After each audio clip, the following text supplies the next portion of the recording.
नमस्कार. सखी सह्याद्री कार्यक्रमामध्ये आपणा सर्वांचं मनपूर्वक स्वागत. सकल कलातही संगीत कला, सकल कलातही संगीत कला, सुरसजी करी जीवनाला, मधुर स्वराने गाता प्रभूला, भेटवीत ती जीवा शिवाला. संगीत कलेचं इतकं उत्तम वर्णन आपल्याला कुठेही बघायला मिळणार नाही. असं म्हणतात की संगीताची सुरुवात किंवा उगम हा सामवेदापासून झाला. प्रेक्षक हो, बघा, आपल्या जीवनाच्या आनंदाच्या दुःखाच्या सर्व प्रसंगी हे संगीत किंवा हे गाणं आपल्याला साथ देत असतं, आपल्याला आधार देत असतं. आणि गंमत अशी आहे की गाणाऱ्याला ते जितका आनंद देतं, म्हणजे तानसेनाला तो जितका आनंद मिळतो, तितका ऐकणाऱ्याला म्हणजे कानसेनालाही तितकाच आनंद देणारी अशी ही कला आहे. आणि म्हणूनच आजच्या सखी सह्याद्री या आपल्या कार्यक्रमामध्ये आपण आपल्या एका संगीत सखीला आमंत्रित केलंय, जिने कमी वयामध्ये या संगीत क्षेत्रामध्ये खूप यश मिळवलंय. मराठी, हिंदी आणि कानडी या 3 भाषांमध्ये तिने गाणं म्हटलेलं आहे. 3 भाषांमधल्या चित्रपटांना तिने गायन केलेलं आहे. आणि विशेष सांगायची गोष्ट अशी की केवळ शास्त्रीयच नाही तर उपशास्त्रीय म्हणजे गझल असेल, ठुमरी असेल, दादरा असेल, हे प्रकारसुद्धा ती यशस्वीपणे हाताळत असते. अनेक मालिकांची शीर्षक गीतं, अनेक चित्रपट गीतं तिने गायलेली आहेत. अनेक नामवंत पुरस्कार तिला मिळालेले आहेत. आणि म्हणूनच आपण आज तिच्या या सांगीतिक प्रवासाबद्दल जाणून घेणार आहोत. तिला कुठल्या अडचणी आल्या, कसे संघर्ष झाले आणि जे यश मिळालं ते नेमकं कशामुळे मिळालं हे तर आपण जाणून घेणारच आहोत. पण याशिवाय या क्षेत्रात येऊ घालणाऱ्या ज्या नवीन मुली आहेत किंवा तरुण पिढी आहेत त्यांच्यासाठी सुद्धा एक उत्तम उदाहरण म्हणून आपल्याला तिच्याकडनं काय शिकता येईल हेही आपण बघणार आहोत. म्हणूनच आज आपण स्वागत करूया आपल्या संगीत सखीचं, जिचं नाव आहे सुवर्णा कुलकर्णी. नमस्कार सुवर्णाजी. थँक्यू. या कार्यक्रमामध्ये आपलं मनपूर्वक स्वागत. धन्यवाद. मला पहिला प्रश्न तुमच्या लहानपणाबद्दलचा विचारायचा आहे की लहानपणापासूनच तुम्हाला या क्षेत्राची आवड किंवा ओढ होती का ती नंतर निर्माण झाली? मला गायला आवडायचं, प्रचंड आवडायचं. घरात गुणगुणत राहायचे. पण शाळेत असा एक कार्यक्रम असायचा ज्याच्यात दर आठवड्यात एकाला परफॉर्म करायला लावायचे. आणि एकदा मला बोलवलं आणि सगळ्यांना खूप आवडलं, सगळे टीचर्सना खूप आवडलं. सो त्यांनी बाबांना बोलवून सांगितलं की खूप चांगलं गाते, तिचा आवाज खूप छान आहे, तर तिला तुम्ही कुठलं तरी इन्स्टिट्यूटमध्ये शिकण्यासाठी किंवा कुठल्या कॉम्पिटिशनमध्ये भाग घेण्यासाठी तुम्ही थोडा प्रयत्न करा, कुठेतरी तिला आणखीन छान वाव मिळेल आणि पुढे जाईल.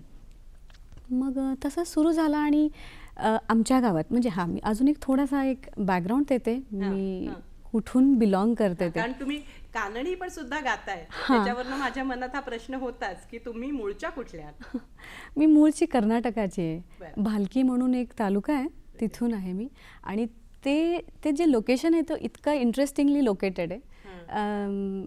ते कर्नाटकाचा बाउंड्री महाराष्ट्र आणि तेलंगणा, त्यामुळे आमच्याकडे सगळ्या भाषांसाठी इतकं सगळ्या भाषा भगिनी हातात हात घालून. अगदी अगदी.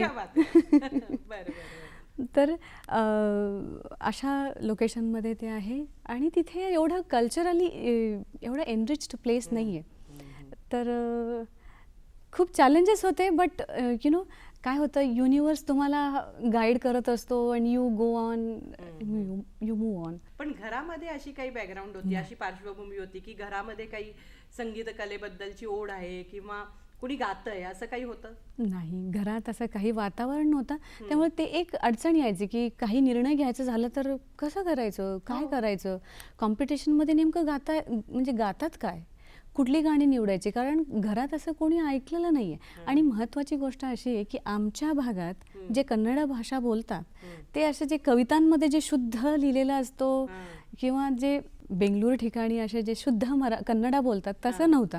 सो प्रोनन्सिएशनवरती काम करणं, गाणं निवडण्यापासून सगळ्यांना विचारायचो आम्ही खूप. आणि झालं असं की भालकीमध्ये एक महत्त्वाचा एक मठ आहे जे खूप लोकांचा आधार आहे. त्यांनी मला पण खूप मार्गदर्शन केलं.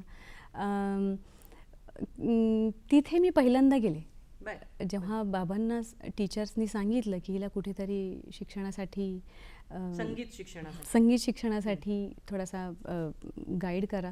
तर त्यांनी मला मठात, आता तिथे क्लासिकल असं काही नव्हतं, इनफॅक्ट नाही आहे एवढं. तर तिथे आम्ही फक्त ऐकायचो भजनच, कानडी भजन. तर संगीत म्हटल्यानंतर बाबा मला तिकडे घेऊन गेले आणि मी तिथे गणपतीचं एक गाणं गायलं होतं, एवढं आठवतं मला. So this is how it started.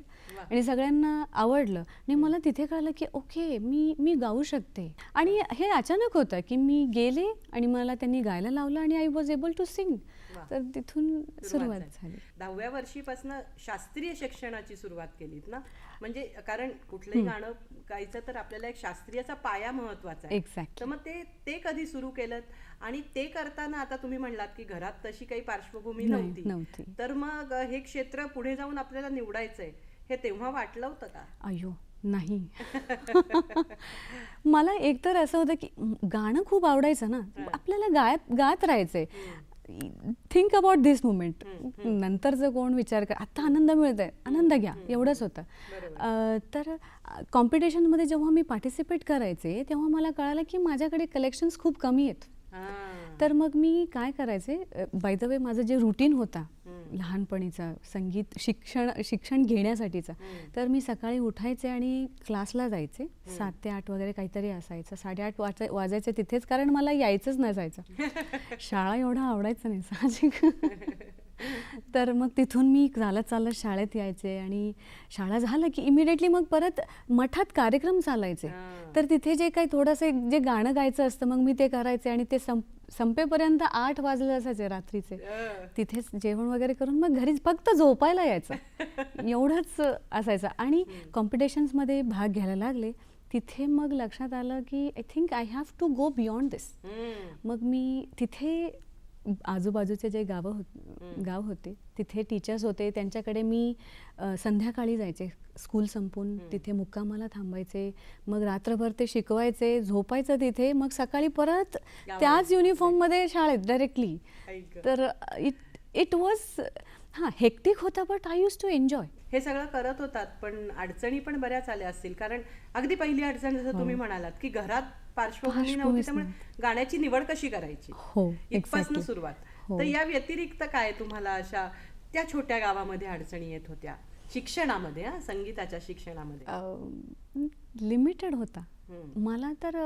In fact मी कधी भावगीत, क्लासिकल तराना किंवा ठुमरी, दात्रा हे मी कधी ऐकलंच नाहीये. मी फक्त ऐकले तर भजन, आणि मी गात होते तेही भजनच असायचे. आणि तिथे कसं छोटा गाव होता ना, तर तिथं म्युझिकल म्हणजे रात्रभर भजन रात्र असायचे, म्हणजे भजन नाईट म्हणूया आता. तर मी तिथे जायचे स्कूल वगैरे संपून आणि रात्रभर सगळं अटेंड करायचं, लोकांचं ऐकायचं आणि पहाटेपर्यंत जागच राहायचं. आणि असं वाटायचं नाही की अरे आपली झोप नाही झाली आहे तर शाळेला कसं जायचं. पण असं व्हायचं की अरे सकाळी आल्यानंतर, घरी आल्यानंतर असं वाटतं अरे खूप कमी पडत आहेत, मग आपल्याला कसं वाढवता येईल. मी बऱ्याच वेळा स्कूलमध्ये कमी आणि क्लासमध्ये, म्हणजे म्युझिक क्लासमध्येच जास्त असायचे आणि प्रवासात जास्त असायचे, कारण भालकीमध्ये म्हणजे ज्या गावात राहत होतो तिथे एवढे रिसोर्सेस नव्हते. But people were very supportive. त्यांच्यामुळे आई बाबा, कारण I was very lucky to to be identified की ही गाते, हिला थोडं आपण पुढे घेऊन जाऊया. एकच होतं की स्वर लावलं तरी तिचे आनंद मिळतं ना, ते कशातच नाही, बोलण्यातही नाही. मी इनफॅक्ट लहान असताना जेव्हा चालायचे ना माझे सिबलिंग्स बरोबर, कझिन्स बरोबर, मी माझ्या गाण्यात असायचे आणि ते गप्पा मारत असायचे. सो संगीताचा आनंद फार वेगळा आहे. अगदी अगदी खरंय. प्रेक्षक हो, आपणही सुवर्णाजींच्या पुढच्या सांगीतिक प्रवासाबद्दल जाणून घेणारच आहोत, पण तत्पूर्वी घेऊयात क्षणभराची विश्रांती.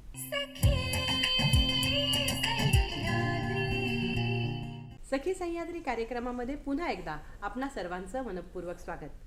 आपण गप्पा मारतोय आपल्या संगीत सखीशी, जिचं नाव आहे सुवर्णा कुलकर्णी. तुम्ही छान सांगितलं की तुमच्या छोट्याशा गावात तुमच्यावर अप्रत्यक्ष संस्कार छान होत होते, पण मग आता पुढचा प्रश्न येतो की आता जेव्हा तुम्ही शास्त्रीय शिकायला सुरुवात केली, तर त्या गायिकेला आकार नेमका कसा मिळाला, किंवा तो तसं काही कसे प्रसंग चालून आले, किंवा तुम्हाला गुरूंची भेट तुमची या प्रवासामध्ये नेमकी कुठे झाली? बालकीमध्ये असताना थोडाफार माझं सुरू झालं होता, पण दत्तगुरूंनी जसे अनेक गुरु केले होते तसं मलाही गुरु प्राप्त झाले खूप. म्हणजे गावातच असताना मी 3-4 गुरूंकडे जायचे वेगवेगळ्या गोष्टींसाठी.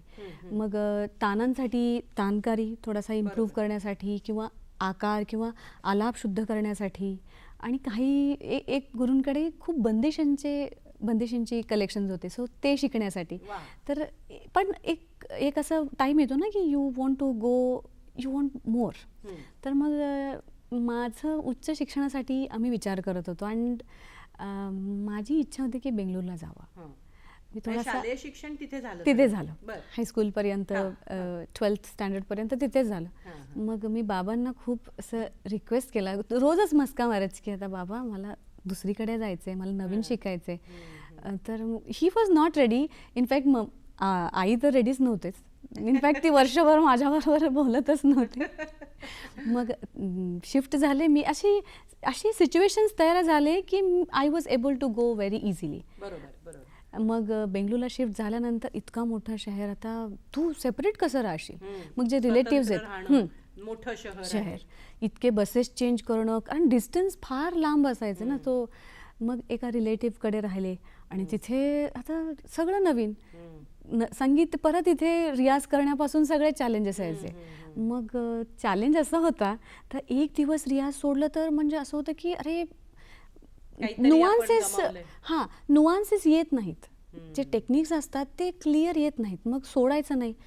जरी आपल्याला तान प्रॅक्टिस करता येत नाही, किमान आपण आकार प्रॅक्टिस करू. मग सगळे खूप, आता मी लवकर उठायचे कारण कॉलेजला जायच्या आधी. तर तिथे आवडायचं नाही रियाज केलेला. तर मग मी कबर्ड उघडायचे, कबर्डमध्ये माझं तोंड घालायचे आणि समोर एक ग्लास धरायचा, आणि मग फक्त व्हायब्रेशन्सवरती, स्वरावरती मॅच होतोय का तानपुराला, असं मी 6 महिने वगैरे केले. बापरे. गाणं ओपनली गाता येत नव्हतं, कारण एकच होतं, संगीतमध्ये कमी नाही पडायचे. ते गेलं की मग आपल्याला जे प्रत्येकाला एक एंटिटी असते ना, तर मला सापडलं होतं की हे आहे मला जे आनंद मिळणार आहे ते ह्याच्यातून. तर तसं 6 महिने केल्यानंतर for some reasons I have to move out. मग तिथून मग आता नवीन शहर, मोठा शहर, बाबा वॉज नॉट फिलिंग सिक्युअर्ड. मग दुसऱ्या रिलेटिव्हकडे गेले, आणि तिथेही तेच चॅलेंजेस. पण चॅलेंजेस कितीही आले तरी एकच होतं की सोडायचं नाही आहे. मी बेंगलुरूला कशासाठी आली आहे, किती जिद करून आली, त्यांना सांगून आली आहे मी की मला संगीत करायचं आहे, मग त्यामुळे सोडायचं नाही आहे. सो त्यांच्याकडूनही काही कारणांमुळे बाहेर पडावं लागला. पण the moment I moved out, तिथे मला एक रियालिटी शोचं ॲड सापडला. ते म्हणजे माझ्या मैत्रिणींनी मला आणून दिलं. तुम्ही ह्या ज्या रियाजाबद्दल बोललात ना, त्याच्याबद्दल एक हलकासा प्रश्न आहे मला, की ज्या वेळेला अशा परिस्थिती आली तेव्हा तुम्ही तुमचा एक मार्ग शोधून काढला, नेमका रियाज कसा करायचा. मला एक सांगा, कुठल्या म्हणजे या गाण्याच्या प्रवासामध्ये शिस्त आणि रियाज यांनी तुम्हाला किती मदत केली, आणि ती कशी असली पाहिजे शिस्त आणि रियाज, सातत्य त्याच्यात कसं असलं पाहिजे, हे सांगा प्लीज. हो, ॲक्च्युली सातत्य ते, आणि म्हणजे कन्सिस्टन्सी, डिसिप्लिन, हे मला वाटतं म्युझिकमध्ये नाही तर कुठल्याही कामांमध्ये लागतं. अगदी. थोडक्यात असं आहे की तुम्ही त्या कलेला, त्या तुमच्या कामाला प्रेम करा, आणि तो तुम्हाला प्रेम आणि हो. आदर करतो. बरोबर. तर शिस्त होता कुठेतरी. आता युनिवर्स तुम्हाला गाईड करत असतो ना, तर तसंच होतं. मी इनफॅक्ट लहानपणी मी पुण्याला यायच्या आधीपर्यंत हां. म्हणजे माझ्या नवरा जे आहे म्हणजे हस्बंड त्यांना भेटेपर्यंत मी चॉकलेट नाही खाल्लेलं आहे, बाई आईस्क्रीम नाही खाल्लेलं आहे. वा वा. He has introduced me to all this. ते गाण्यासाठी पाळलं होतं. ऑफकोर्स. फक्त कारण एवढंच वेळ होतं. गाणं गायचे, गाणं गात राहायचं. ते मोठ्या स्टेजवरती गायचे, छोट्याच, हे स्टेजचं काही नव्हतं, गाणं एवढंच. तुम्ही बरेच संगीत प्रकार गाता, हो. अगदी शास्त्रीय पासून ते चित्रपट संगीतापर्यंत सगळं. शास्त्रीय संगीताचा पाया हा या सगळ्यामध्ये किती महत्वाचा आहे? खूप जास्त महत्त्वाचं आहे. आणि आपण जे बोलतो त्याच्यातही नाद आहे. हम्म. तर सगळ्यांमध्ये नाद आहे. आणि जिथे जिथे नाद आहे तिथे शास्त्रीय संगीत आला. वा. फक्त तिथे शास्त्रीय संगीतमध्ये डिसिप्लिन प्रचंड आहे. हम्म. आणि ते डिसिप्लिन आपण प्रत्येक जॉनरामध्ये बघतोच. फक्त थोडेसे त्यांचे स्टाईल्स वेगळे आहेत, but they are also structured. तर खूप मोठ्या मोठ्या लोकांनी सांगितले, आशाजींनी सांगितले, लताजींनी सांगितले की सब गाने का जो बेस है वो शास्त्रीय संगीत ही है. जिथे जिथे स्वर आहे तिथे शास्त्रीय संगीत आहे. सो मग तुमची या शास्त्रीय संगीताच्या गुरूंची कुठे आणि कशी गाठ पडली, किंवा ते तुमच्या आयुष्यात कसे आले आकार Okay. घ्यायला? मला दीड वर्ष बेंगळूरमध्ये फक्त शोधण्यातच गेला होता. तर खूप लोकांना कॉन्टॅक्ट केल्यानंतर मला एकांचा नंबर मिळाला. ते म्हणजे रीना बासू म्हणून होते, बंगालचे. तर त्यांनी माझं सुरुवात करून दिलं. त्यांनी ते होते मला 2.5 तास लागायचं त्यांच्याकडे जायला. विकेंडमध्ये क्लास घ्यायचे फक्त. हो. So whole Sunday use to be spent on only class. तर तिथे जायचे. तर एवढा डिस्टन्सनी आल्यामुळे मी बराच वेळ तिथे ऐकायचे. आधीच्या बॅचचं, माझं, नंतरचं बॅचचं सगळं ऐकून मग घरी जायचे. So she had introduced me to new ragas. मी जे फक्त मला खरं सांगायचं झालं तर मी एक 10 राग ऐकलं होता. ठराविक रागांपुरतं तुमचं हे मर्यादित होतं. अगदी. इथे मला नवीन नवीन रागांचे नाव, त्याची गायकी, स्टाईल, तानकारी, अरे मला इतकं ब्युटिफुल वाटायचं की अरे हे पण स्टाईल आहे. तर मग तिथे इंट्रोड्यूस झालं. पण त्यांनी मला फक्त क्लासिकलमध्ये न ठेवता she help me to understand the other genres. तर त्यांच्यानंतर 1-2 वर्षांनी मला उस्ताद फयाज खान यांची गाठ पडली. आणि तिथे माझं लाईफ पूर्ण बदललं. ती पण बेंगळूरमध्येच आहेत. ते सारंगी वादक आहेत. त्यांनी कितीतरी वर्ष तबला तालीम घेतलेली आहे. ते सगळं त्यांच्या गायकीमध्ये दिसायचं. आणि ह्या दोघांमध्ये मी एक फार ऑब्झर्व केलं की त्यांचं जे प्रेम होता, लगाव होता, इन्व्हॉल्वमेंट, ते खूप सुंदर होता. इस्पेशली फयाज खान साहेब, त्यांचं फार सुंदर असायचं. ते सारंगी वादन करत आम्हाला शिकवायचे. त्यांचं इन्व्हॉल्वमेंट अप्रतिम. आणि तिथून मला कळलं की तुम्ही कितीही प्रेम करू शकता. संगीत हा एक काय म्हणता, एक डिसिप्लिन नाही आहे, इट्स अ पर्सन. मी तर तसंच बघते की तुम्ही प्रत्येक स्वर एक पर्सन सारखं बघा. तुम्ही त्या पर्सनला समजून घ्या. आणि त्यातली तुम्हाला आता उदाहरणार्थ मी जेव्हा रियाज करायचे पूर्वीसुद्धा मी 6ला धरून बसायचे. तुम्ही फक्त आधी 6 तरी समजून घ्या, मग बाकीचे आपोआप समजतील. 6 आता रियाज करताना ते स्टेबल किती आहे, विब्राटो येत आहे का, सस्टेन जास्त आहे का, फ्रिक्वेन्सी बरोबर लागत आहे का, हे सगळं डिटेल्स बघत बघत रियाज चालायचा. आणि फयाज खान साहेबकडून खूप खूप मिळालं मला. तराना, ठुमरी गायकी जी आहे त्यांच्यामध्ये खूप आहे. तर त्यांच्याकडून ठुमरी खूप शिकायला मिळालं. तुमच्या एकंदरीत बोलण्यावरनं आता असं वाटतंय की सुरांना शरण जाणं, हो, आणि त्यांच्यावर प्रेम करणं, हे तुम्हाला खूप आवडत होतं. आणि शरण गेल्याशिवाय ते तुम्हाला काही देत नाही. सुरांना शरण गेल्याशिवाय सूर तुम्हाला काही देत नाही. पण मग या सगळ्या छान साधनेमध्ये शास्त्रीय संगीताच्या किंवा इतरही उपशास्त्रीय म्हणून आपण ज्याला, त्याकडे अचानक स्पर्धा, रियालिटी शोज, आणि ते सुद्धा टीव्हीवरचे, असं का करावं असं वाटलं, किंवा कसं वळलात मग? कॉलेजमध्ये असल्यामुळे असं थोडं होतं ना की थोडंसं असं होतं ना की ओके, कुठेतरी आयडेंटिटी मिळू दे. कारण आपण गावावरून आलोय, तर आईबाबांना प्रूव्ह करायचं आहे ना की आपण इथे काहीतरी करायला आलोय, तर करून दाखवूया. आणि माझ्या मैत्रिणीने ते एक ॲड आणून दिला की इथे असं व्हॉइस ऑफ बँगलोर म्हणून एक रियालिटी शो आहे. ते विन झाल्यानंतर, ते नंतरचं मी ऐकलंच नाही बाय द वे, की विन झाल्यानंतर विनचं नंतर जाऊ दे, आधी पार्टिसिपेट करू. तर मग मी पार्टिसिपेट केला.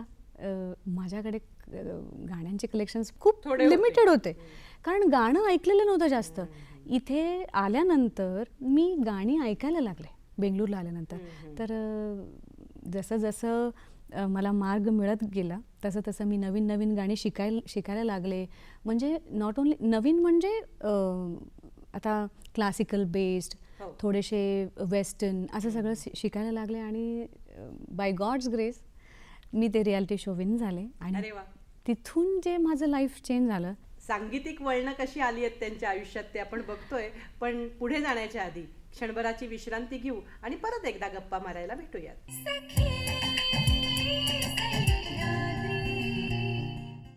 सखी सह्याद्री कार्यक्रमामध्ये पुन्हा एकदा आपणा सर्वांचं मनपूर्वक स्वागत. आपण गप्पा मारतोय आणि सांगीतिक प्रवास जाणून घेतोय आपल्या एका संगीत सखीचा, सुवर्णा कुलकर्णी हिचा. तू या रियालिटी शो मध्ये आल्यानंतर जो पहिला रियालिटी शो जिंकलास, त्याच्यानंतरची तुझी भावना काय होती? इथून मला खूप सारे आणखीन म्युझिकली हे काय म्हणतात शिकायला मिळतील एवढंच होतं. म्हणजे एकतर मला इतकं म्युझिकल लोक आसपास नव्हते, तर इथून सगळे जे मित्रमैत्रिणी सगळे गाणार आहेत, किती छान. कारण माझे सिबलिंग्स गात नाहीत, माझे कझिन्स गात नाहीत, कुटुंबात कुठेच गात नाहीत, आणि गावातही इतकं गाणं नव्हतं. आणि जिथे मी राहायचे बाय द वे हॉस्टेलमध्ये, तिथे ते एक फार इंटरेस्टिंग गोष्ट आहे. मी मित्र म्हणजे I never use to make friends. त्याचं कारण असं आहे की माझं अरे मग मला हे कमिटमेंट नाही झेपणार, मला फक्त म्युझिक बरोबर राहायचे. आता त्यावेळेला असं होतं, हॉस्टेलमध्ये असताना मी पहाटे 4 वाजता उठायचे आणि फक्त 6चा रियाज करायचा, 6पर्यंत मग योगासन. कारण योगासननी थोडासा ब्रीदिंग टेक्निक्सनी थोडासा इम्प्रूव्ह होतं, तुमचं बिल्ड होतं श्वास. सो त्याच्यानंतर मग काहीतरी खायचं, परत गाणी ऐकायची आणि दुपारी परत थोडासा तानांचा रियाज करायचा. मला माझ्या गुरुजींनी सांगितलं होतं की दिवस जसा आहे ना, म्हणजे आता अर्ली मॉर्निंग रागास थोडासा लोअर ऑक्टेव्ह, मग एनर्जी कमी असतो, तर मग थोडासा शांत आलाप वगैरे, ठहरावचे आलाप, मग त्याच्यानंतर थोडासा 9 o'clock नंतर थोडा तान वगैरे रियाज करा. सो मी दिवसानुसार माझा रियाज ठेवायचे. पण अजून एक असा असायचा की गाणं गाण्यासाठी, गाणं रियाज करण्यासाठी मी खोटं बोलून हॉस्टेलमध्येच राहायचे की स्टडी हॉलिडेज नाही आहेत, सुट्टी दिलेलं नाही, एक्स्ट्रा क्लासेस आहेत. हां, मला कारण इतकं आवडायचं नाही लोकांना. हा तुमचा जवळचा मित्र मैत्रिणी सगळं असेल ते सखा. पण मग हे सगळं कानडीमध्ये चालू होतं, कानडी, शुद्ध कानडी. मला हेच विचारायचं की तोपर्यंत तुम्ही हिंदी मराठीकडे वळलेला नाही. पण लोकांना असताना लोकांना वाटायचं की मी हिंदी आहे. राठोड असल्यामुळे सगळ्यांना माझा चेहरा बघून म्हणायचे की ते म्हणे हिंदी स्पीकर, म्हणजे हिंदी बोलणारी मुलीने कन्नडा रियालिटी शोचा विन केला, असं त्यांचं मिसकन्सेप्शन होतं. बट हिंदी यायचं मला त्यावेळेला. पण मग हा रियालिटी शो जिंकला तोपर्यंत तुम्ही कानडी पुरतच मर्यादित होता? ॲब्सोल्युटली कानडी. पण शो जिंकल्यानंतर त्या पर्टिक्युलर प्रदेशातले लोक किंवा आजूबाजूचे लोक तुम्हाला नक्कीच ओळखायला लागले असतील. मी बसमध्ये ही कशी भावना होती? कारण हॉस्टेलला राहत होतात, रियाज करत होतात, तोपर्यंत तुम्ही तुमच्यात होतात. हो, हॉस्टेलमध्ये माझं इमेज वाटलं होतं. टीव्ही मध्ये दिसायचे ना सगळे, त्यामुळे मला एकदम असं रिस्पेक्टफुली वागायचे, फार प्रेम करायचे. कारण त्याच्या आधी you can see the transition ना, की same people never use to even talk to you, पण आता तू when you pass by people start talking to you, people identify you. मला इनफॅक्ट बसमध्ये जेव्हा ट्रॅव्हल करायचे तर मला सीट द्यायचे आणि मला बोलायला लागायचं की तुम्ही त्या रियालिटी शोमध्ये येता ना, अरे अच्छा इतकं बघतात लोक. कारण मी टी व्ही पण बघायचे नाही, कारण त्यावेळेला जे शेड्यूल असायचं, सकाळी रियाज, मग कॉलेज, मग शूट असायचे, परत कॉलेज बंद, दिवस सगळा. म्हणजे व्हिज्युअल मीडियाचा प्रभाव काय असू शकतो ते तुम्ही त्यावेळेला जाणवायला तुम्हाला सुरुवात झाली होती. खूपच छान. पण मी ह्या सगळ्यावर तुमच्या गुरूंची प्रतिक्रिया काय होती, जे बेंगळूरमध्येच होते आणि जे तुम्हाला खास शास्त्रीय उपशास्त्रीय तालीम देत होते? त्यांनी त्यांचे जे क्लासेस होते त्यांनी मला दिलं होतं. की अरे तू वा. आता क्लासेस घे. बरं. कारण माझं एज्युकेशन संपलं होतं. मी मास्टर्स केले होते इंग्लिश लिटरेचरमध्ये. तो अरे वा. झालं आणि मग गुरुजींना मी सांगितलं की थोडासा काहीतरी म्युझिकली एंगेज राहायचं आहे. हम्म. सो तू जातेस का मग? तिथे इन्स्टिट्यूशन आहे, मी तिथे जातो, त्याच्याऐवजी तू जा. अरे मग वा. हो, मग मी तिथे जायला लागले. मुलांचा रियाजाच्या ऐवजी माझंच चांगलं रियाज व्हायला लागलं. Because I was able to identify की ह्याच्यात काय चुकतोय, ह्याच्यात काय कमी पडतंय. मग I try to implement them. अगदी अगदी. म्हणजे बघा ना, गुरूंचं सुद्धा किती मोठेपण आहे की खरंच, त्यांनी खरंच. तुमच्या याच्यासाठी स्वतःच्या ऐवजी तुम्हाला हो. जायला पाठवलं. आणि आपण समाजामध्ये खरंच खूप वेगळ्या खरंच. अर्थाचं चित्र बघत हो, असतो. हो, हो. खूपच छान. हो. पण मग हे सगळं बंगळुरूमध्ये चालू होतं तुमचं, किंवा तुम्ही करत होतात, कानडीमध्येच करत होतात हो. तोपर्यंत, असं नाही वाटलं की आता यातनं पण थोडं, म्हणजे जसं भालकीमध्ये असताना असं वाटलं की आता जरा पुढे जाऊ, हो, आता हो. हे माझ्यासाठी पुरेसं हो, नाहीये. हो. मग आता बेंगळूरमध्ये नाही का असं वाटलं की आता आपण एवढंच करतोय, प्रादेशिक हो, भाषेपुरते आहोत, हो. अजून थोडंसं पुढे जाऊ, असं वाटलं का? ॲक्च्युली माझं भाषा लिमिट नव्हता. Language was never a barrier. कारण मी ज्या प्रदेशातून येते तिथे अक्षरशः उर्दू बोलतात, तेलुगू बोलतात, कन्नडा बोलतात, हिंदी बोलतात, मराठी बोलतात, सगळं बोलतात. त्यामुळे लँग्वेज आपण कसंही शिकून घेऊ. पण म्युझिकसाठी आणखीन थोडा पुढे जायचं आहे. कारण क्लासिकल, हिंदुस्थानी क्लासिकल म्हटल्यानंतर साऊथपेक्षा नॉर्थमध्ये जास्त आहे. आता पुणे ह्याचं नाव तर आपण किती ऐकतो, किती मोठे मोठे दिग्गज इथून इथले आहेत. सो मला असं झालं की I think we should move to Pune. कारण तिथे आपल्याला आणखीन किती मिळेल शिकायला. अजून एक अशी गोष्ट झाली, मी PhD करत असताना माझं टॉपिक जे होतं ते inter relationship between Kathak and Hindustani classical music होता, जे दोन्ही पुण्यात सहज उपलब्ध. सो मी ॲक्च्युली माझ्या बाबांना थोडासा मस्का मारायला सुरू केलं होतं की बाबा मी असं करते, PhDचं ॲडमिशन घेते, कोर्सवर्क करते जे 6 मंथचा असतो, आणि मग मी रिसर्च तिकडून करते, माझ्या गाईडबरोबर कोऑर्डिनेट करून होईल सगळं. ते इथले असतील. ते नाही, ते बेंगलोरचे. हां, तेच माहिती, ते बेंगलोरचे असतील, पण मी हां. पुण्याला जाईन. पण ते ठीक, ओके असं म्हण. कारण मी PhDच मला पुण्यात करायचं होतं. हां. But he did not agree. So ठीक आहे, बेंगळूरमध्येच करू. मग झालं केलं मी 3 वर्ष, आणि मग इथे इतकं सेटल झाले पुण्यात. It was not easy. या सगळ्यामध्ये असं कधी वाटलं नाही की स्वातंत्र्य आहे किंवा बाकी सगळं आहे, पण आपण आपल्या कम्फर्ट झोनच्या बाहेर पडत असतो ना, हो. जसं छोट्या गावात आला, हो. तर तेव्हा असं कधी वाटलं नाही की हा कम्फर्ट झोन सोडू नये, किंवा यातनं बाहेर पडल्यावर खूप अडचणी येणार आहेत आपल्याला? ॲक्च्युली मी आय थिंक, म्हणजे आता आठवलं की लक्षात येतं की झोन असं काही क्रिएटच केलं नव्हतं, कम्फर्ट झोन. कारण आपण जसं कम्फर्ट झोन क्रिएट करू, मग त्याच्या बाहेर जायचं फार अवघड होतं. त्यामुळे मी असं पुढे काय शिकायचं आहे, पुढे काय करायचं आहे, ह्याच झोनमध्ये. कारण लाईफनी एक रोटेशनमध्येच ठेवलं होतं की रियालिटी शो नंतर रेकॉर्डिंग नंतर फिल्म सॉंग्स, मग टायटल सॉंग्स मिळायला लागले, हे सगळं. मग एवढंच न करता आता क्लासिकलमध्ये काय ॲड करता येईल. बिकॉज फिल्म सॉन्ग म्हटल्यानंतर एक लिमिटेशन येतो, पण क्लासिकल म्हटल्यानंतर त्याला it's like an ocean. There is no. पण मग तुम्ही हे रियालिटी शो जिंकल्यानंतर तुम्हाला कन्नड चित्रपटांसाठी किंवा मालिकांसाठी मिळायला लागलं काम, त्याच्याबद्दल सांगा ना थोडंसं. ॲक्च्युली मला फिल्म सॉन्गसाठी म्हणून बोलवलं नव्हतं. बरं. त्याच्या आधी जे ट्रॅक असतं ते गाण्यासाठी म्हणून बोलवलं, आणि मी गायले छान, आणि त्या डायरेक्टरना आवडलं, आणि he kept it as final. आणि त्याच्यानंतर मग मला एक ग्रुप आहे तिथे, जिथे जिथून मला खूप शिकायला मिळालं. म्हणजे वेगवेगळ्या पद्धतीचं गायन असो, भाषावरती जे कमांड असो, आणि नोटेशन्स रीडिंग, नोटेशन्स रायटिंग, हे सगळं मला तिथून मिळालं. त्याचं नाव आहे अंतर्ध्वनी. प्रवीण डी राव म्हणून त्याचे डिरेक्टर आहेत. तर त्यांनी मला एक टायटल ट्रॅक दिला. त्यांच्या थ्रू मला बरेचसे फिल्म सॉंग्स मिळायला लागले.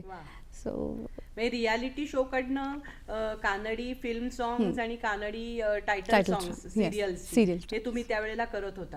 आणि तेव्हा तुम्ही बेंगळूरमध्ये. आणि अजून एक असं आहे की तिथे मी असताना असंही अपॉर्च्युनिटी मिळाला. आम्ही हरिहरनजी बरोबर स्टेज शेअर केलं त्या ग्रुपनी.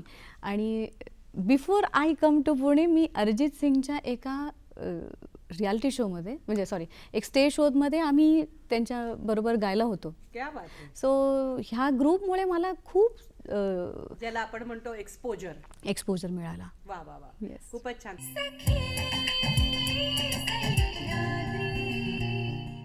सखी सह्याद्री कार्यक्रमामध्ये पुन्हा एकदा आपणा सर्वांचं मनपूर्वक स्वागत. आपण चर्चा करतोय आपल्या संगीत सखीशी, सुवर्णा कुलकर्णी हिच्याशी. तू जसं मगाशी म्हणालीस की पुण्याचं तुला पहिल्यापासून आकर्षण होतं, कारण एकंदरीतच पुणे ही एक सांस्कृतिक किंवा एक ज्याला आपण म्हणतो कलेची राजधानी मानली जाते आणि खूप कलाकार इथे घडले आणि ज्यांनी आपलं नाव आंतरराष्ट्रीय पातळीपर्यंत नेलं. तर हे पुण्याचं आकर्षण तुला पुण्यात कसं आणि कधी घेऊन आलं? एक प्रोजेक्ट होता विवेकानंदांवरती आणि ते कार्यक्रम सादर करायचं होतं आणि त्याच्यात एक मराठी गाणं, कारण त्याच्यात मल्टिपल लँग्वेज होते, त्यांचं चरित्र प्रेझेंट करायचं होतं आणि त्याच्यात सगळे लँग्वेजचे ट्रान्सलेटर मिळाले होते आणि मराठीचे नव्हते. सो माझे husband, he was not, we was in touch with each other आणि मग he is a writer as well. तर मग मी त्यांना म्हणाले की तुम्ही ट्रान्सलेट करून द्याल का? तर तसं we got in touch, we started working on various projects. आणि मग आता हे पुण्याचं अट्रॅक्शन आहेच आहे, तर आता असंही वाटत होतं की बेंगलोरचा जर्नी आता संपला आहे, थोडंसं आपल्याला आणखीन पुढे जायचं आहे. सो आय आस्क्ड हिम. बेंगलोरने तुम्हाला खूप दिलं. खूप दिलं म्हणजे अगदी गुरूंच्या भेटीपासून ते अरिजित सिंगच्या स्टेज शो पर्यंत आणि हा सगळा प्रवास तुमचा बेंगळुरूमध्ये झाला. अगदी. आणि त्याच्यानंतर मी त्यांना असं विचारत होते की मला मुंबईला जायचंय, मग तिथेपर्यंत कसं पोचू शकतो? सो ही सेड, आता तू पुण्याला ये, आपण इथे बघू, इथून जाय करू शकतो, कामं शोधू शकतो, कारण डायरेक्टली मुंबईला जाणं थोडंसं अवघड आहे आता, म्हणजे तिथे पैशांच्या दृष्टीने, सगळं ओळखीच्या दृष्टीने. सो जेव्हा मी बाबांना सांगितलं की मला पुण्याला मूव्ह व्हायचं आहे, he said no, strict no.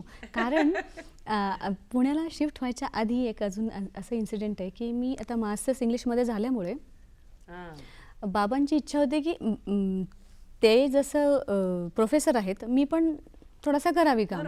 तर शिक्षण क्षेत्रामध्ये छान प्राध्यापक करावी हवी. तर मी जिथे होते डिग्रीसाठी तिथेच मला माझ्या प्रिन्सिपलने ऑफर केलं, तू येशील का? हां ये. आणि मी रिझल्ट शीट घ्यायला गेली आहे आणि मार्कशीट घ्यायला गेली आणि ही offered me and it was surprise. ये आता पुढच्या आठवड्यात मंडे ये आणि आपण सुरू करू. इट वॉज अनबिलिव्हेबल की इतकं मोठं कॉलेज आणि मी शिकू शकते, ज्या अर्थी ते म्हणतायत म्हणजे मी केपेबल आहे. So I started working there as a English lecturer and it was a huge class. 100 असे असायचे. मी BA, BSc आणि BCA ला शिकवायचे आणि माझा आवाज by the end of the day it use to get strained. मग मला लक्षात आलं की हे मी नाही करू शकत, जे मी विचार करते असं फॅन्सी की मी प्रोफेसरशिप पण करेन आणि संगीत पण करेन, दिस इज नॉट पॉसिबल. तर एकच होडीत बसायचे आणि ते आता तू ठरव. मग बाबा तर कन्व्हिन्स होणार नाही आहेत, कन्व्हिन्स करून झालंय ते मान्य नाही करते, घरचे सगळे नकारच देत आहेत. तर मग आपण असं करू, हळूच इथून निघू. कारण म्युझिक हा एकच होता, दुसरं काहीही दिसायचंच नाही असल्यामुळे तुम्ही त्या प्राध्यापकीवर पण पाणी सोडायला अगदी. आणि मी तसंच केला, मी रिझाईन बाबांना न विचारता केला हळूच. म्हणजे आता काय करू, ते तर म्हणणार नाही आहेत की हा रिझाईन कर. So I silently resign the job आणि मी माझ्या काही मित्रांच्या मैत्रिणींच्या हेल्पनी पुण्याला शिफ्ट झाले. आणि इथे शिफ्ट झाल्यानंतर मला एकच होतं की हां आत्ता काय शिकायचंय, गुरूंना कसं शोधायचंय. हां इथे मराठी येत नाही, इट्स ओके, काय हरकत नाही, शिकून घेते मी. तर हिंदी इंग्लिश बोलून मी सगळ्यांबरोबर संवाद साधायचे. आणि जेव्हा आता कामाच्या बाबतीत बोलताना हिंदी इंग्लिश बोलायचे माझ्याशी, बाकीच्या वेळेला मराठी. मग मी I use to just fold my hands and just look at everybody. काय बोलतात कळत नाहीये, पण सेटल व्हायचं इथे आपल्याला. सो शिकायचंय. सो मी फक्त ऐकायचे मराठी. पहिला 2 वर्ष मी फक्त ऐकलंय मराठी. आणि इथे आणि हा संतांची भूमी आहे, त्यामुळे मला असं माऊलींचं, समर्थांचं, दत्त महाराजांचे असे वेगवेगळे त्यांनी तुम्हाला आपलंसं केलं.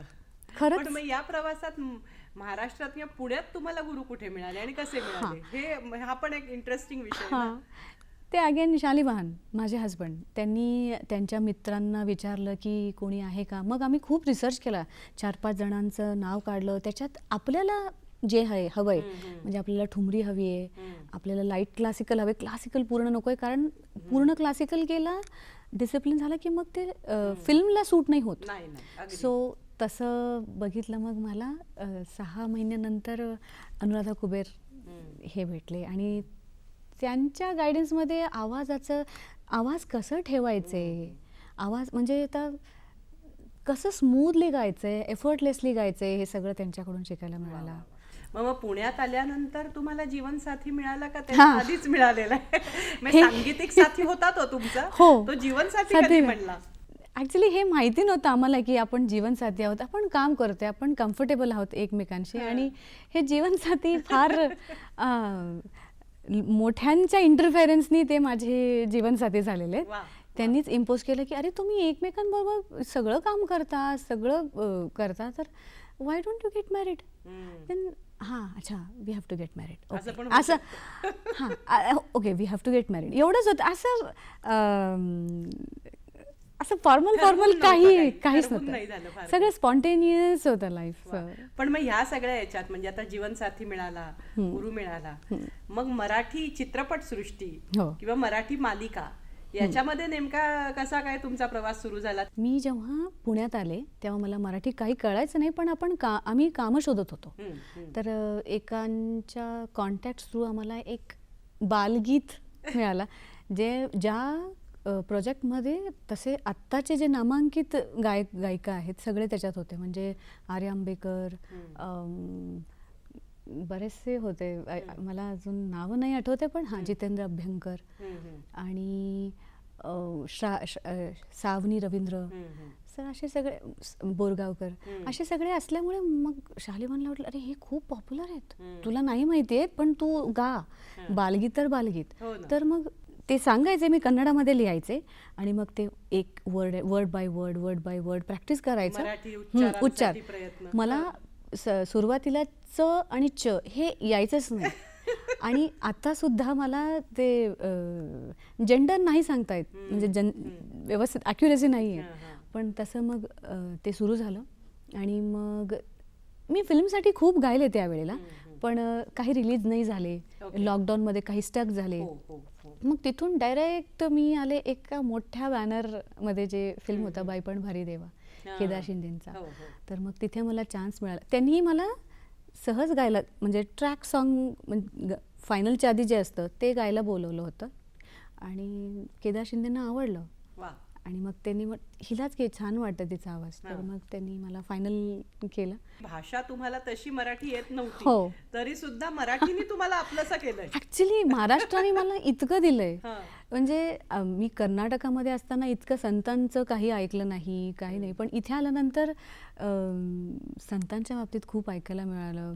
आणि गाणं फार वेगळ्या पद्धतीने, तुम्हाला माहिती असेल की आपलं मराठीमध्ये जे भावगीतांचं जे कलेक्शन आहेत किंवा फिल्म सॉन्ग सोडून सुद्धा जे कलेक्शन्स आहेत इतके सुंदर आहेत, इतके डिटेल्स आहेत, व्हेरी एनरिचिंग. मी जेव्हा ऐकायला सुरुवात केली म्हणलं अरे काय, आणि मी आणि शालिवाहनच बसायचो ऐकायला. सो लिरिक्स इतकं सुंदर, गाण्यांचे नुआन्सेस इतके सुंदर, बॅकग्राऊंड म्युझिक एवढं सुंदर. So I was in love with Maharashtra. पण मग एकाच वेळेला चित्रपट संगीतही करत होतात, मालिकांचंही संगीत करत होतात, आणि मग त्याच वेळेला तुम्ही काही मैफिली पण करत होतात का? हो, मोस्टली मी मग जे रेट्रो सॉंग्स होते, लताजींचे, आशाजींचे, ते गाणी घेऊन मग हिंदीतले मोस्टली हिंदीच असायचा, कारण मराठी स्टेज शो करण्यासारखं एवढं असं प्रोफिशियन्सी नव्हतं त्याच्यावरती.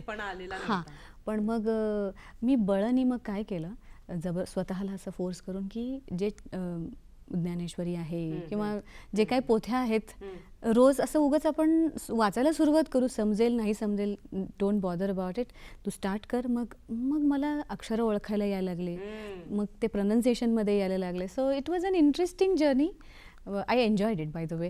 देर वर सो मेनी चॅलेंजेस. मग पुण्यामध्ये जेव्हा तुम्ही राहत होतात, एकंदरीतच आपण ज्याला म्हणतो की कलेची भूमी आहे, संस्कृतीची भूमी हो, आहे, हो. तर कलेचा तर अनुभव तुम्हाला छान आलाच असेल. पुण्याचा अनुभव कसा होता? आय डोंट नो, पण मला पुणे पहिल्यापासून आवडतं. मला हे जे काय म्हणतात ना की पुणेरी थोडासा रफली बोलतात, असे बोलतात, मला तसं लकीली अनुभव नाही आला. Pune people really lovingly accepted me. जेव्हा मी पहिल्यांदा परफॉर्म केलं, म्हणजे 6 महिने झाले होते आणि मला लाईव्ह शोसुद्धा मिळाला इथे. वा. आणि मला असं झालं होतं, मी ऐकलं होतं ना की पुण्याच्या लोकांनी जर कौतुक केलं, you will be appreciated anywhere in the world. अगदी. मग मी जेव्हा पहिला लाईव्ह शो झाला आणि I got lots of applause, मला असं वाटलं की अरे आपण सेटल होतोय आणि हा. पीपल आर अप्रिशिएटिंग, पीपल म्हणजे आर गुड. पुण्याच्या दर्दी प्रेक्षकांनी आपल्याला श्रोत्यांनी आपल्याला जर घेतलेलं आहे जवळ, हो. तर आता काही काळजीचं काळजीचं नाही. कारण नाही. वा वा. प्रेक्षक हो, तत्पूर्वी घेऊयात क्षणभराची विश्रांती.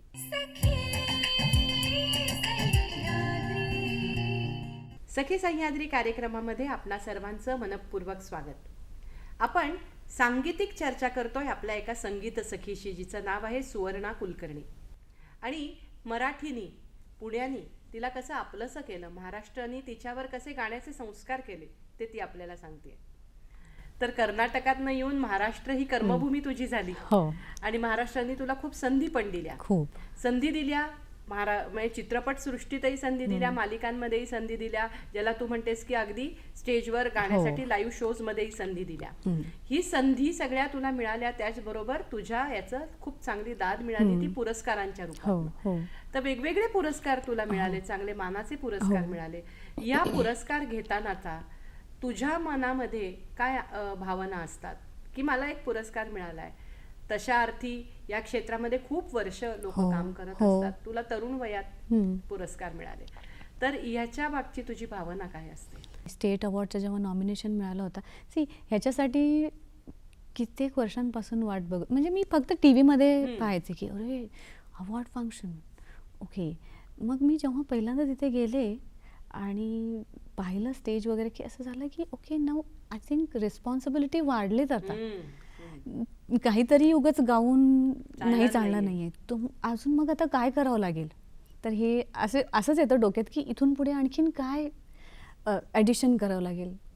फक्त सांगीतिक नाही येत मग तिथे, as a personality, as a person. कारण असं होतं, when you are not satisfied, contented, peaceful from inside, I don't think you can be able to bring it out. त्यामुळे तुम्हाला हार्मनी कसं ठेवता येईल, मग मी त्याच अनुषंगाने बघते की स्पिरिच्युअली कसं ठेवायचं, मेंटली कसं ठेवायचं. मला त्याच्यात असं ॲड करायचं, जेव्हा तुम्ही म्युझिक बरोबर हार्मोनियसली जेव्हा गायला लागतात ना, तेव्हा मग तुम्हाला असं काही म्हणतात ॲक्रोबॅट, म्हणजे किशोरीताई म्हणतात, खूप स्वरांबरोबर खेळलं उगाच, ठरावनी न गायलं तर दाद देतील असं एक अजम्पशन असतं ना. तर तिथे असं होतं, when you are harmonious with your notes, with your mind, with the people in front of you, तुम्ही छोटे छोटे गोष्टही गायलत पीसफुली, शांतपणे, तर ते कनेक्ट होतात. ज्याला आपण तत्वज्ञानाच्या भाषेमध्ये अद्वैत म्हणतो, ते अद्वैत तुम्हाला एकतानता, एकरूपता साधता आली, की मला असं वाटतं मग ते तुमच्या दृष्टीने सर्वात महत्वाचं यश आहे. जेव्हा तू लाईव्ह शोज करतेस, तेव्हाचं गाणं स्टेजवरचं आणि रेकॉर्डिंग मधलं गाणं, याच्यात तुला काय फरक वाटतो? स्टुडिओमध्ये गाताना त्याचे टेक्निक्स वेगळे आहेत. तुम्हाला आवाजाचा ठेवा म्हणतो ना, ते फार वेगळं लागतं. कारण मायक्रोफोनला वेगळा, म्हणजे आता बोथ आर मायक्रोफोन्स, बट ह्याच्यामध्ये थोडा फॉल्सेटो वापरून, विब्राटो जास्त नाही वापरू शकत, म्हणजे इम्प्लिमेंट करू शकत. सो त्या दृष्टीने ठेवून, आणि लाईव्हमध्ये there is an energy, so you have to keep that energy, match your energy with the audience, आणि मग त्यांच्याबरोबर कनेक्ट होणं, लिरिक्स सादर करणं. इट इज नॉट जस्ट स्वर सादर करणं नाही आहे, तिथे तुम्ही शब्द, इमोशन्स, त्यांचं एनर्जी एक्सचेंज करता. So that's a beautiful experience. कारण तिथलं इमिडिएट गिव्ह अँड टेक आहे ना. पण इथे हा एक मेडिटेशन आहे. रेकॉर्डिंग तांत्रिक भाग त्याचा थोडा जास्ती असला, तरी तांत्रिक भाग सुरुवातीला बघतो आपण, पण एकदा ते तुम्ही जमलं. जेव्हा जमलं दॅट बिकम्स अ मेडिटेशन. मला वा. माझ्यासाठी रेकॉर्डिंग हा भाग मेडिटेशन सारखा ध्यानावस्थेत होतं जातो. अगदी. कारण वा. स्वराबरोबर यू हॅव टू, म्हणजे दिसत नाहीत पण ते असं स्वर बघत तुम्हाला गावं लागतं. सो खरंय, खरंय. अगदी खरंय. ह्या सगळ्या प्रवासामध्ये जेव्हा तू म्हणतेस की अनेक लोकांपुढे तू गातेस, त्यावेळेला अशी काही प्रतिक्रिया येतात का की ज्या असं वाटतं की होय खूपच येत असणार, पण जे आपल्या मनात कधीतरी घर करून बसतात की भाई मला असं वाटलंच नव्हतं असं माझ्याबद्दल कुणी बोलेल किंवा मला अशी प्रतिक्रिया मिळेल, माझ्या गाण्याने असा फरक पडू शकतो, तर असं काही घडलं का गं? झालं होतं. जेव्हा मी हे बाईपण भारी देव गायला होता, त्यातलं उघड्या पुन्हा झाल्या गायला होतं. एकतर मूळ गायिका जे आहेत शोभा गुरटूजी, ते माझे फार फार फेवरेट सिंगर आहेत. त्यांची गायकी, त्यांची पर्सनॅलिटी, त्यांचा आवाजाचा ठेवा सगळं फार आवडतं आणि ते मला गायला मिळालं. आणि मला असं होतं की अरे एवढ्या मोठ्या गायकांनी गायलं, ते मला गायला मिळालं. I don't know how people are going to respond. पण कंपॅरिझन होतेच ना अशा वेळेला, साहजिक. तुलना घेत होते. हो. तर तिथे ते गाणं रिलीज झाल्यानंतर मला आरतीताई अंकलीकरांचा फोन आला अरे वा. की खूप छान गायलंस तू. मग भेटून वगैरे कौतुक केलं त्यांनी वा. की तुमचं गाणं खूप छान आहे. When I listen to it I cry every time. वा. तर हे मला वाटतं प्रत्येक सिंगरला हेच हवं असतं की तुम्ही टेक्निकली किती साऊंड आहात त्याच्यापेक्षा भावनेने किती रीच होता. अगदी. Because at the end of the day it is emotion that खरंय. रिचेस. अगदी अगदी. ह्या सगळ्या प्रवासातनं जात असताना अनेक अडचणी तू म्हणलीस तशी, हो. आणि त्या अगदी स्वाभाविक आहेत, त्या प्रत्येकाला येतात, प्रत्येक कलाकाराला येतात. पण या क्षेत्रामध्ये अनेक जण यायला धडपडत असतात.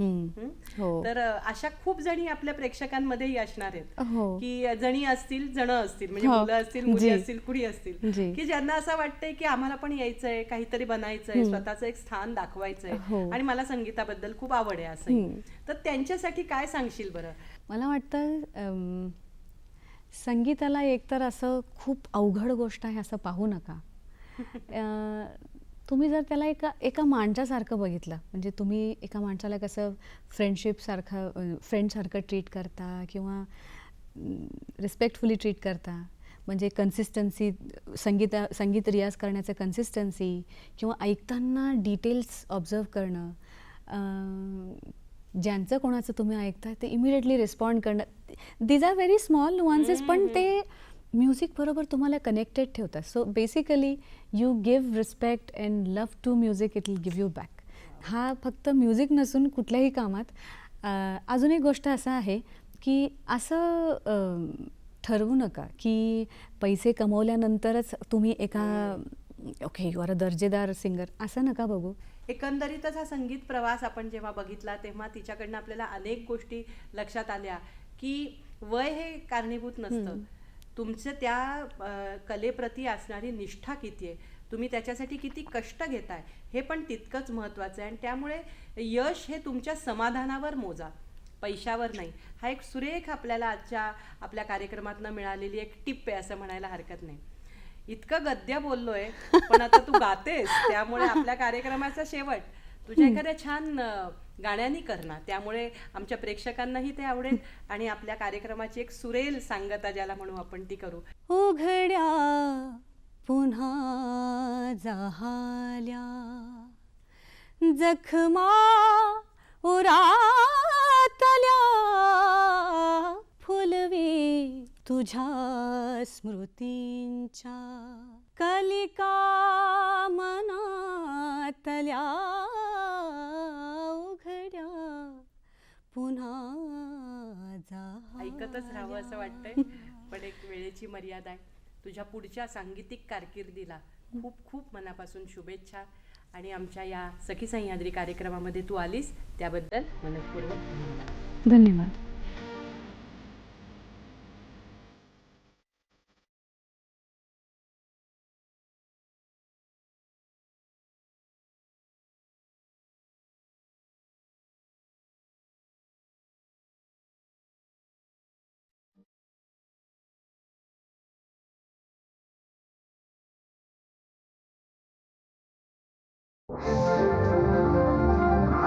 आहे